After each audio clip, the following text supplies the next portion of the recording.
ನಾವು ಹಿಂದೂ ಸಮಾಜ ಬಹಳ ದೊಡ್ಡ ಮನುಷ್ಯನ ಸಮಾಜ. ಇಡೀ ಜಗತ್ತಿಗೆ ಆದರ್ಶಪ್ರಾಯವಾಗಿರುವಂತಹ ಒಂದು ಸಮಾಜ ಅಂತ ಹೇಳಿದ್ರೆ ಹಿಂದೂ ಸಮಾಜ. One god, one religion, one humanity ಅನ್ನುವಂತ ವಿಚಾರದಲ್ಲಿ ವಿಶ್ವಾಸವನ್ನಿಟ್ಟಂತ. ನಮಗೆ ಕ್ರೈಸ್ತರು ಏನು ದೂರಿನವರಲ್ಲ, ಅದು ಮಾತು ಬೇರೆ. ಆದರೆ ಇವತ್ತು ಕರ್ನಾಟಕ ಸರ್ಕಾರ ನಡೆದುಕೊಳ್ತಾ ಇರುವಂತ ರೀತಿ ನಮ್ಗೆ ಕೂಡ ಇಟ್ ಈಸ್ ಅನ್ಅಕ್ಸೆಪ್ಟಬಲ್. ಅದನ್ನು ಒಪ್ಕೊಳ್ಳಿಕ್ಕಾಗಲ್ಲ, ಅದನ್ನು ಸ್ವೀಕರಿಸಲಿಕ್ಕಾಗಲ್ಲ. ಆದ್ದರಿಂದ ಆ ನಡೆಯನ್ನ ಖಂಡಿಸಲಿಕ್ಕೆ ನಾವು ಇವತ್ತು ಕುಡಿದೀವಿ ಅನ್ನುವಂತ ಮಾತನ್ನು ಈ ಸಂದರ್ಭದಲ್ಲಿ ನಾನು ಹೇಳ್ತೀನಿ. Article 25 of the Indian constitution, doctor Ambedkar ಅವರು ಕಟ್ಟಿರುವಂತಹ ಕಾನ್ಸ್ಟಿಟ್ಯೂಷನ್, ಅದರಲ್ಲಿ ಬಹಳ ಸ್ಪಷ್ಟವಾಗಿ ಒಂದು ಚಿಂತನೆಯನ್ನು ಕೊಡ್ತಾರೆ ಅವರು. ಭಾರತ ದೇಶದಲ್ಲಿರುವಂತಹ ಯಾವುದೇ ವ್ಯಕ್ತಿ ಯಾವುದೇ ಧರ್ಮವನ್ನು ಸ್ವೀಕಾರ ಮಾಡಬಹುದು. 100ಕ್ಕಿಂತ ಹೆಚ್ಚು ಉಪಜಾತಿಗಳಿವೆ. ಕುಂಬಾರ, ಕಂಬಾರ, ಅಕ್ಕಸಾಲಿಗ, ಪಂಚಮಸಾಲಿ, ವನಿತಿಗ, ಎಷ್ಟೋ ನಮ್ಮಲ್ಲಿದೆ, ಬೆಳೆಗಾರ, ಚತುರ್ಥ. ನೀವು ಲಿಂಗಾಯತ ಕ್ರೈಸ್ತ ಅಂತ ಹೇಳಿ ಸೇರಿಸಿದ್ರೆ, ಕ್ರೈಸ್ತ ಅನ್ನೋದು ನಮ್ಮ ಸಮಾಜದ ಉಪಜಾತಿ ಅಲ್ಲ.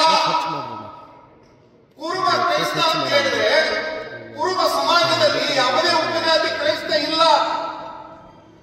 ಹರಿಜನ ಕ್ರೈಸ್ತ ಅಂತ ಹೇಳಿದ್ರೆ ಹರಿಜನ ಕ್ರೈಸ್ತ ಅಂತ ಯಾವುದೇ ಆ ಸಮಾಜದಲ್ಲಿ ಇಲ್ಲ. ಅದನ್ನು ಎಲ್ಲಿಂದ ತಂದ್ರೆ where from you got it. ಯಾವುದೇ ಒಂದು ವ್ಯಕ್ತಿ ಒಂದು ಸಮಾಜದಿಂದ ಮತ್ತೊಂದು ಸಮಾಜಕ್ಕೆ ಹೋಗಿದ್ರೆ ಅವನು ಕ್ರೈಸ್ತನಾಗಿದ್ರೆ ಕ್ರೈಸ್ತ ಅಂತ ಡಿಕ್ಲೇರ್ ಮಾಡಿ. Why you are tagging Lingayat ಕ್ರೈಸ್ತ, ಕುರುಬ ಕ್ರೈಸ್ತ, ಜೈನ ಕ್ರೈಸ್ತ, ದೇವಾಂಗ ಕ್ರೈಸ್ತ, ವಾಲ್ಮೀಕಿ ಕ್ರೈಸ್ತ? ಯಾಕೆ? ಏನ್ ನೀವು ಹಿಡಿದ್ರಿಂದ ಅನ್ನುವಂಥದ್ದನ್ನ ನಾವು ಇವತ್ತು ಪ್ರಶ್ನೆ ಮಾಡಬೇಕಾಗಿದೆ.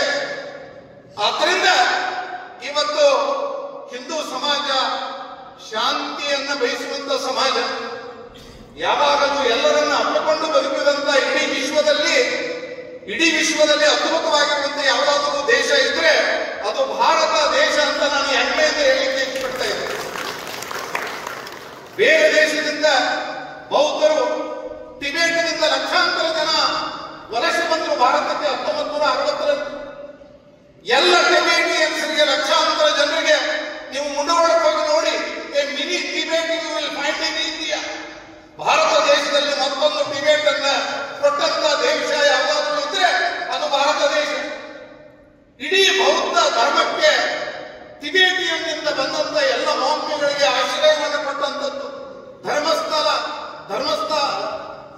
ಹಿಮಾಚಲ ಪ್ರದೇಶದಲ್ಲಿ ಬಹಳ ದೊಡ್ಡ ಒಂದು ಟಿಬೇಟಿಯನ್ರಿಗೆ ಆಶ್ರಯವನ್ನು ಕೊಟ್ಟು, ಪಾರ್ಸಿಗಳು ಬಂದರು, ಅವರಿಗೆ ನಾವು ಕೊಟ್ಟಿವಿ, ಯಹೂದಿಗಳಿಗೆ ಎಲ್ಲ ಇವರಿಗೆ ಕೊಟ್ಟಿವಿ.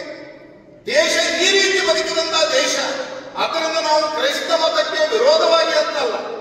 If you want to embrace ಕ್ರೈಸ್ತ ಧರ್ಮ, we don't have any problem, we don't have any objection for that.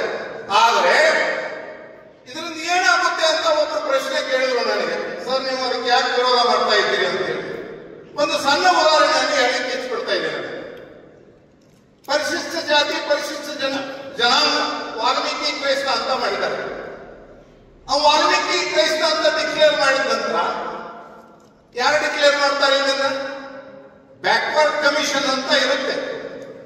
ಸಂವಿಧಾನದ ಹಿನ್ನೆಲೆಯಲ್ಲಿ ಯಾವುದೇ ಒಂದು ಜಾತಿಗೆ ರಿಸರ್ವೇಶನ್ ಅನ್ನು ಕೊಡಬೇಕು ಅಂತ ಹೇಳಿದ್ರೆ ಅದು ಬ್ಯಾಕ್ವರ್ಡ್ ಕಮಿಷನ್ ಮುಖಾಂತರ ರಿಪೋರ್ಟ್ ಸರ್ಕಾರಕ್ಕೆ